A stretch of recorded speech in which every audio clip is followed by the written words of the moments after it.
Сұрақтарға қарап отырмын. Сұрақтарда адам болсақ, ел болсақ, бір дұрыс өнегелі өмір сүрсек деген сұрақ жоқ. Тек қана ақша, дүние. Тек қана қазір сұрақтар, ананың артынан пәлен ақша кетті ғой, анау жеп қойды ғой, бүйтіп қойды ғой. Қазір бітеп интернетті ашып, инстаграмнен қарап отырсаң, біреуді жамандаған кезде міндетті түрде дүниеге қатысты жамандау болып жатыр да.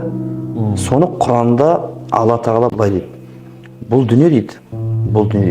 Алла Тағала үшін дүние деген енді мал, ақша не ғой? Алла Тағаланың алдында дейді. Шыбынның қанатындай қадір жоқ дейді. Қадір жоқ. Шыбынның қанатындай да қадір жоқ дейді. Ол нәрсенің дейді. Біз айланып келіп, дүние кетіп қалды дейді да. Мысалы, көкшетаулық Арман Бердалин бауырым айтады.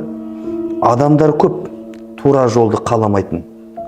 Құбылаға бет бұрып қарамайтын. Меккеге жолға ақша таппағанмен жердің батыс шығысын аралайтын. Талай тойда билеп жүр шал кемпірлер, намазға денсаулығы жарамайтын дейді. Жердің бетін арыда сандалып, берде сандалып жүрген қанша адам бар. Мысалға да.